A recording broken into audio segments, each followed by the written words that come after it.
The city burns. Smoke rises from 1,000 fires, blotting out the sun. The air itself seems to scream with the sound of artillery, machine guns, and the desperate cries of men fighting for every floor of every building. This is Stalingrad, August 1942 to February 1943. This is where the tide of World War II turned. Welcome to the most brutal battle in human history. A battle where two ideologies clashed in a frozen hell, where soldiers fought room to room, floor to floor, sometimes mere meters apart, where the average life expectancy of a Soviet soldier was less than 24 hours, where an entire German army would be swallowed whole. This is the story of Stalingrad, the story of how Hitler's unstoppable war machine met its match, how the Soviet Union, bloodied and beaten, rose from the ashes to deliver the first crushing blow to Nazi Germany. This is the battle that changed everything. To understand Stalingrad, we must first understand how Germany reached this fateful city on the Volga River.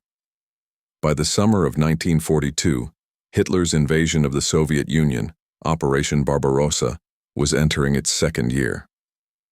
The initial assault in June 1941 had been devastating. Millions of Soviet soldiers were killed or captured. Entire armies were encircled and destroyed. The Wehrmacht seemed invincible, rolling across the vast Russian steppes with the same blitzkrieg tactics that had conquered Poland and France. But the invasion had stalled before Moscow in December 1941. The Russian winter, the one that had defeated Napoleon, now mauled the Wehrmacht. German soldiers, equipped for a quick summer campaign, froze in their positions. Their tanks wouldn't start, their weapons jammed, and for the first time, the Soviet Red Army pushed back. Hitler needed a new strategy. He couldn't afford another winter in Russia. Operation Blue was born. The plan was ambitious, perhaps too ambitious. Instead of another direct assault on Moscow, Germany would strike south. The objectives were the oil fields of the Caucasus, the lifeblood of the Soviet war machine. Control those, Hitler believed, and the Soviet Union would collapse. Its tanks would run dry. Its planes would be grounded. Victory would be inevitable. But there was a problem. A single city stood on the flank of this great southern offensive. A city that bore the name of Hitler's greatest enemy, Stalingrad. Joseph Stalin had renamed the city Tsaritsyn after himself in 1925. It was an industrial center, a major transportation hub on the Volga River. More importantly, it was a symbol. For Hitler, the capture of Stalin's city would be a propaganda victory of immense proportions. For Stalin, its loss would be unthinkable. General Friedrich Paulus was given command of the Sixth Army, tasked with taking Stalingrad. Paulus was a meticulous planner, a staff officer more comfortable with maps and logistics than frontline command. He had helped plan the invasion of France in the initial stages of Barbarossa. Now he would lead 270,000 men into the most savage battle of the war. Operation Blue began on June 28, 1942. Initially, it seemed like another German triumph. Soviet forces retreated in disarray. Entire armies were encircled at Voronezh and Milerovo. By August, the Wehrmacht was approaching the Volga, but something was different this time. Stalin had learned from the disasters of 1941. Soviet armies retreated, but they didn't collapse. They fell back in a fighting withdrawal, trading space for time, bleeding the Germans with every mile. On August 23, 1942, the Luftwaffe launched a massive air raid on Stalingrad.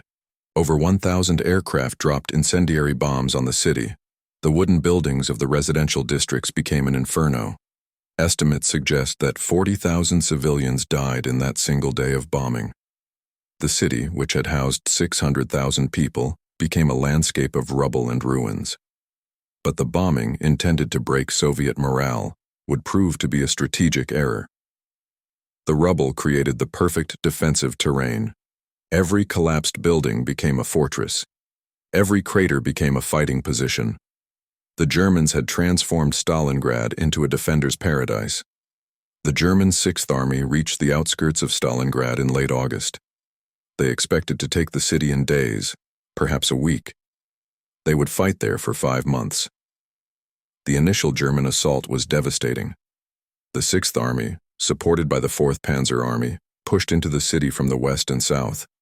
Soviet defenders were pushed back, block by block, building by building. General Vasily Trikov was given command of the 62nd Army, the primary Soviet force defending within the city. Trikov was a veteran of the Russian Civil War, tough, ruthless, and innovative. He immediately understood that Stalingrad required new tactics.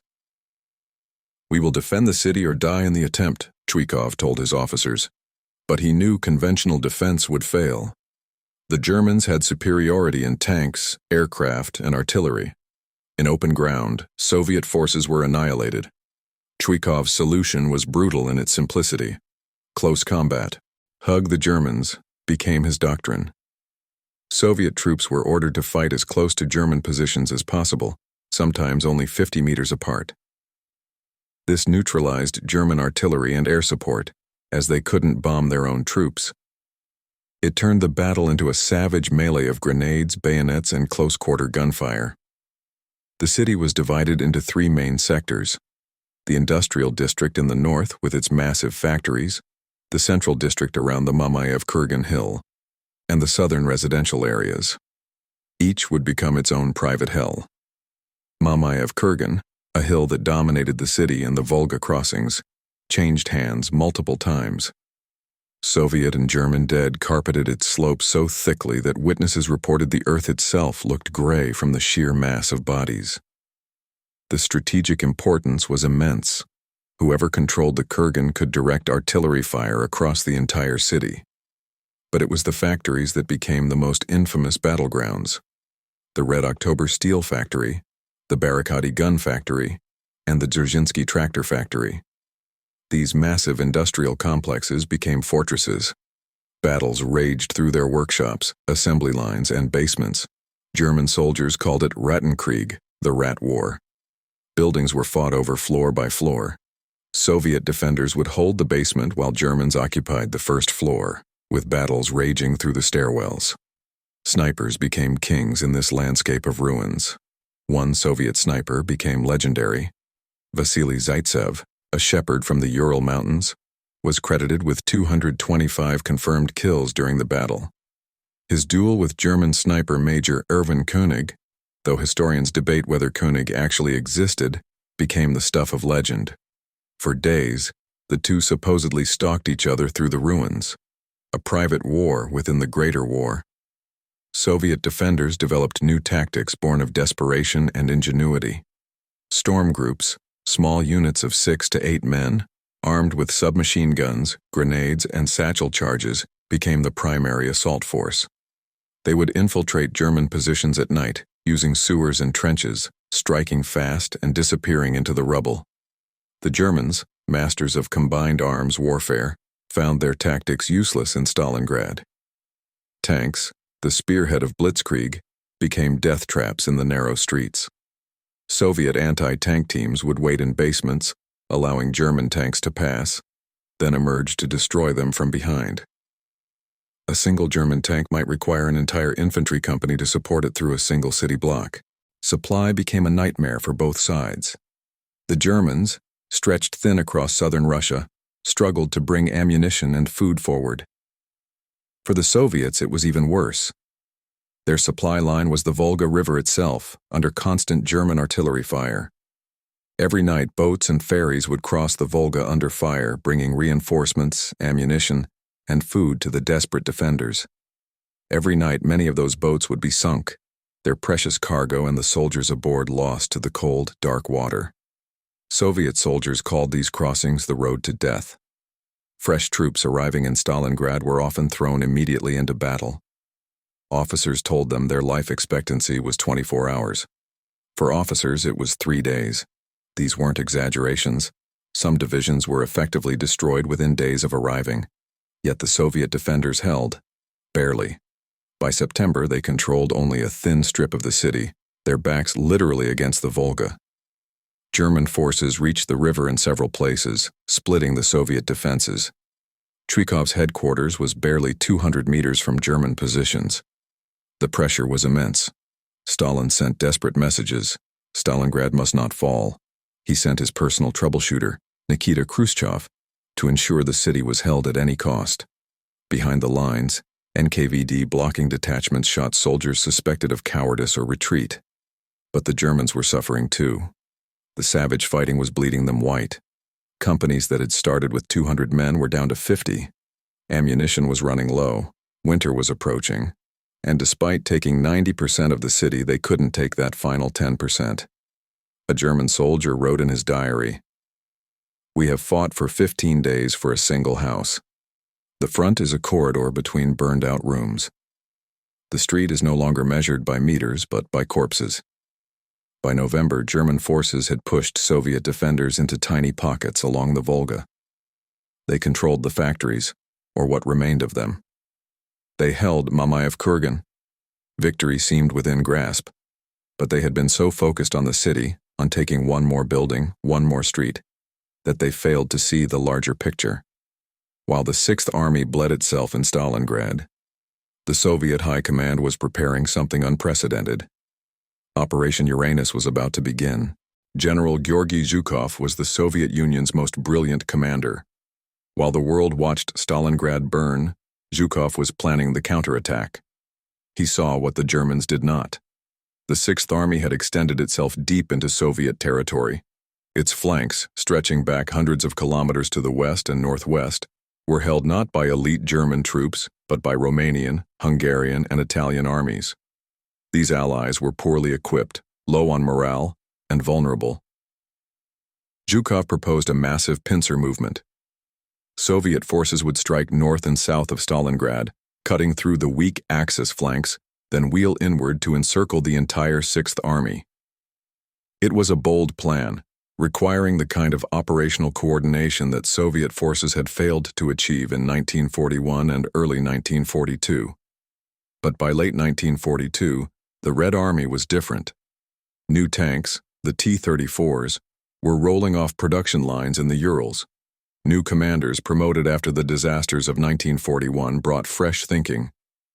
The soldiers, though still poorly trained by Western standards, were veterans now, hardened by 2 years of brutal warfare. Stalin approved the plan.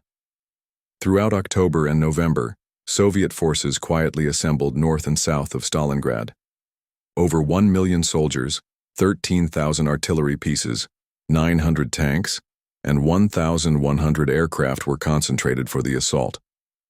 The buildup was conducted in absolute secrecy, using night movements and maskurovka, deception operations. German intelligence suspected something was coming, but they underestimated the scale. Hitler was fixated on Stalingrad itself, ordering Paulus to take the city regardless of cost. The flanks were someone else's problem. November 19, 1942, 7:30 a.m. Soviet artillery opened fire along the Romanian Third Army's positions northwest of Stalingrad. Over 3,500 guns unleashed an 80-minute bombardment that shattered the Romanian lines. Then came the tanks. The Romanian soldiers, equipped with obsolete anti-tank weapons, had no chance against the Soviet T-34s and K-1 heavy tanks. Their lines collapsed within hours. Soviet mobile groups poured through the gaps, racing south toward Kalach-on-Don, a key crossing point on the Don River. The next day, November 20th, the southern pincer struck. Soviet forces smashed through the Romanian Fourth Army south of Stalingrad, with the same devastating effect. Paulus, commanding the Sixth Army inside Stalingrad, suddenly realized the danger. But he was receiving conflicting orders. Hitler demanded he continue the attack in Stalingrad. His own staff urged withdrawal. The opportunity to break out was slipping away with every hour. On November 22nd, Soviet tank forces from the northern and southern pincers met near Kalach. The trap had closed. The German Sixth Army, the 4th Panzer Army, and portions of the 4th Romanian Army, over 290,000 Axis soldiers, were surrounded in a pocket roughly 50 by 40 kilometers. This was the Kessel, the cauldron. And inside it the German Sixth Army faced annihilation. Paulus immediately requested permission to break out. His army was still largely intact and could fight its way west if they moved quickly. But Hitler refused. Hermann Göring, commander of the Luftwaffe, promised he could supply the pocket by air. The Sixth Army needed a minimum of 500 tons of supplies daily. Göring boasted his Luftwaffe could deliver 750 tons per day. It was a catastrophic miscalculation. The Luftwaffe never delivered more than 300 tons in a single day, and the daily average was closer to 100 tons. Transport aircraft were shot down by Soviet fighters or destroyed on the ground. Winter weather often made flying impossible. Inside the pocket, German soldiers began to starve. Hitler declared Stalingrad a Festung, a fortress. The Sixth Army was to hold its position. Relief would come. He ordered Field Marshal Erich von Manstein, one of Germany's most capable commanders, to break the encirclement. Operation Winter Storm began on December 12th.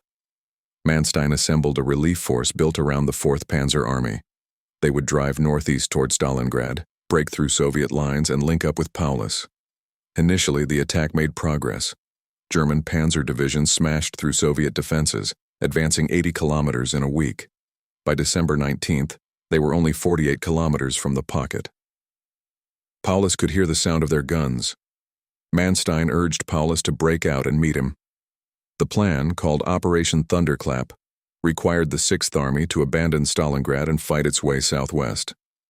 But Paulus refused to move without Hitler's direct order, and Hitler refused to give it. Days passed. The window closed. Soviet reinforcements poured in, stopping Manstein's advance. Then on December 24th, Soviet forces launched a new offensive, Operation Little Saturn, threatening to encircle Manstein's relief force. He was forced to retreat to avoid his own encirclement. The Sixth Army was alone. Inside the pocket, conditions deteriorated rapidly. The temperature dropped to minus 30 degrees Celsius. Soldiers had no winter clothing. Frostbite claimed as many casualties as Soviet fire. Horses were slaughtered for food, then stray dogs and cats, then rats. Soldiers wrote final letters home, knowing they would never be delivered. A German officer recorded in his diary, "The horses have already been eaten. I would eat a cat. They say its meat is also tasty." The soldiers look like corpses or lunatics. They no longer take cover from Russian shells. They haven't the strength to walk, run away, or even crawl into the bunkers. The Luftwaffe continued its supply flights, but they were increasingly futile. Transport planes landed on snow-covered airfields under constant Soviet fire. Many crashed on landing. Others were destroyed on the ground. The wounded, desperate to escape, fought each other for places on outbound flights. Soviet forces tightened the noose. They split the pocket in two, then again, systematically destroying German positions. The end was inevitable. Everyone knew it except, apparently, Hitler. January 8, 1943. Soviet command sent ultimatum terms to General Paulus. Surrender, and Soviet leadership promised the German soldiers would be treated according to the Geneva Convention, provided with medical care and food, and returned to Germany after the war. Paulus forwarded the ultimatum to Hitler, requesting permission to negotiate. Hitler's response was immediate and unequivocal. Surrender is forbidden. Sixth Army will hold their positions to the last man and the last round. The final Soviet assault began on January 10th. Operation Ring aimed to systematically destroy the pocket from west to east. Over 7,000 artillery pieces opened fire, more concentrated firepower than had ever been assembled in human history to that point. German positions, held by starving, frozen soldiers, collapsed under the bombardment. Soviet infantry, now veterans of urban combat, pressed forward methodically. There was no longer any question of German victory, only of how long they could delay the inevitable. The pocket shrank day by day. The two main German airfields, Potomnik and Gumrak, were captured, ending all supply flights. Only cargo drops from high altitude remained, and most of those supplies fell into Soviet hands. German soldiers faced an impossible choice: die fighting, freeze to death, or surrender. Thousands chose surrender despite Hitler's orders and their own propaganda's warnings about Soviet captivity. They were starving, wounded, and without hope. In the ruins of Stalingrad itself, The remaining German soldiers fought on with the desperation of men who knew they were already dead. Every building was a last stand. Officers shot themselves rather than surrender. Some units fought literally to the last man. On January 30th, Hitler promoted Paulus to field marshal, a cynical gesture intended to shame him into fighting to the death. No German field marshal had ever surrendered. The implication was clear. Paulus received the promotion in his basement headquarters, now barely 500 square meters of the city remaining under German control. Around him, 91,000 German soldiers, all that remained of the once mighty Sixth Army, huddled in cellars and ruins. The next day, January 31st, Soviet forces stormed Paulus's headquarters. The field marshal, gaunt and defeated, surrendered himself and his staff. In the northern pocket, General Karl Strecker held out for 2 more days before he too surrendered on February 2nd.